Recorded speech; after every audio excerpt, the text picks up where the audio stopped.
বিধানসভা ভোট এখন জাস্ট সময়ের অপেক্ষা।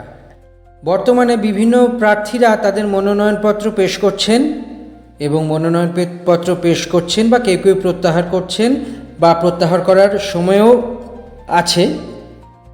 সব মিলিয়ে বলা যেতে পারে যে অত্যন্ত বড়সড় একটি ব্যাপার ঘটতে চলেছে। কেননা মনোনয়নপত্র জমা দেওয়ার সময় বিভিন্ন প্রার্থীরা তাদের এই যে 5 বছর বা যারা প্রথমবার দাঁড়িয়েছেন ভোটে বা প্রথমবার মনোনীত হয়েছেন, তারা কি রোজগার করেন, তাদের রোজগারের উৎস, তাদের ইনকাম ট্যাক্স, তাদের রিটার্ন ফাইল, এই সমস্ত কিছু একে এবং অপরের সঙ্গে সঙ্গে সংযুক্ত আছে। প্রত্যেক প্রার্থীরাই নিজেদের ভোটার তালিকার যে ভোটে দাঁড়িয়েছেন সেই ভোটে দাঁড়ানোর পর দেখা যাবে যে কি তাদের সম্পত্তি বা আয়ের উৎস কি বিভিন্ন প্রার্থীরা ঘোষণা করেছেন। তেমনি অত্যন্ত গুরুত্বপূর্ণ একটি কেন্দ্র হলো উত্তর 24 পরগনার পানিহাটি। এই কেন্দ্রটি অত্যন্ত নজরকাড়া কেন্দ্র, কেননা এই কেন্দ্রেরই বিজেপি প্রার্থী আরজিকর কাণ্ডে নির্যাতিতার মা রত্না দেবনাথ, তিনি সম্প্রতি তার নমিনেশন জমা দিয়ে হলফনামা পেশ করেছেন। সেই হলফনামা অনুযায়ী এক নজরে চোখ বুলিয়ে নেওয়া যাক তার সম্পত্তির পরিমাণ। 2024 সালের 9 আগস্ট সেই মর্মান্তিক ঘটনাটি ঘটেছিল। তারপরে দীর্ঘ আন্দোলনের পথে গেছে রাজ্য, দেখেছে অনেক নজিরবিহীন আন্দোলন, স্বতঃস্ফূর্ত আন্দোলন। সেই রত্না দেবনাথ এবার ভোটে দাঁড়িয়েছেন। পানিহাটি বিধানসভা কেন্দ্র থেকে বিজেপি প্রার্থী হিসেবে মনোনয়নপত্র তিনি জমা দিয়েছেন। মনোনয়নের সঙ্গে জমা দিয়েছেন যে হলফনামা, তাতে উঠে এসেছে নানান খুঁটিনাটি তথ্য। মেয়ে ছিলেন চিকিৎসক, সেলাই করে সংসার চালানো সেই মা মর্মান্তিকভাবে হারিয়েছেন এবং দুঃখজনকভাবে দুঃখের একটি ঘটনা ঘটেছে।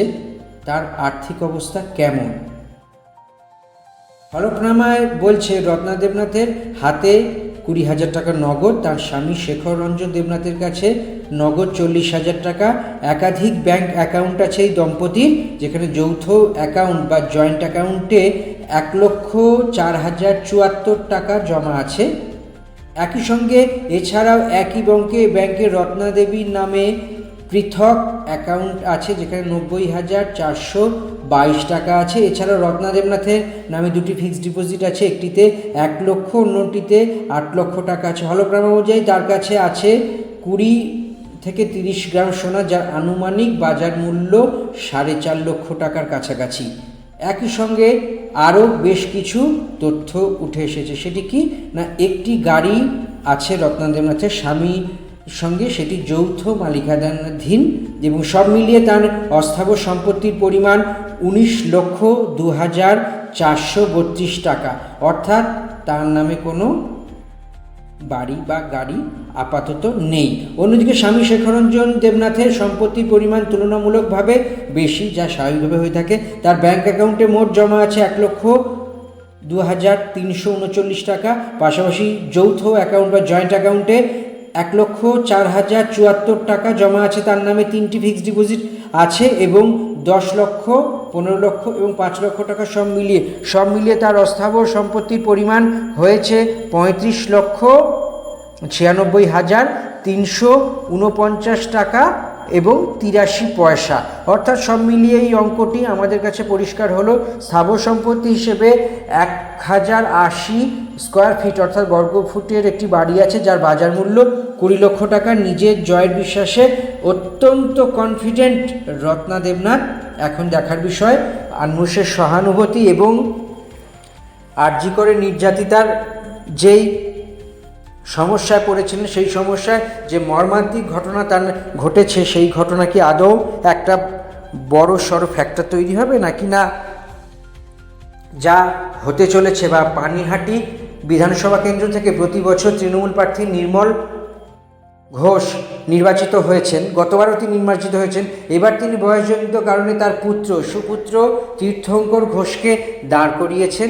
এই আসন থেকে তিনি লড়বেন এবং বামফ্রন্ট মনোনীত সিপিআইএম প্রার্থী কলতান দাশগুপ্ত আরজি করে তিনিও মুখ, আরজিকারের আন্দোলনে তিনি সামিল হয়েছিলেন। এখন দেখার বিষয় যে রত্নাদেবী, কলতান না তীর্থঙ্কর, কে বাজিমাত করবে। বিভিন্ন পরিসংখ্যান এবং নানা সংখ্যাতত্ত্ব, নানা যাই কথা বলুক, আসল কথা বলবেন জনগণ। অর্থাৎ আগামী 29শে এপ্রিল এই আসনে ভোট এবং 4ঠা মে সেই ফলাফল, সেই বহু অপেক্ষার দিন, বহু অপেক্ষার সময় অপেক্ষমান আমরা থাকব। কি হতে চলেছে, কি হবে, এই সমস্ত কিছুর জন্যই অপেক্ষা করতে হবে। আর কয়েকটা দিন, বিশেষত আর বেশি দিন নেই। প্রথম দফা নির্বাচন এখন থেকে 13 দিনের মাথায়, দ্বিতীয় দফার নির্বাচন এখন থেকে ঠিক 19 দিনের মাথায়। সব মিলিয়ে বলা যেতে পারে এবার কি হতে চলেছে তা জনগণের সুচিন্তিত মতামতের প্রতিফলিত হবে। আমাদের এই ভিডিও যদি আপনাদের ভালো লেগে থাকে তাহলে চ্যানেলটি অবশ্যই সাবস্ক্রাইব করুন, ভিডিওটি লাইক শেয়ার করে দিন এবং কমেন্টও করুন। নতুন কোনো ভিডিও দেখতে চাইলে জানান, সেই ভিডিও নিয়ে আমরা আবার আসবো।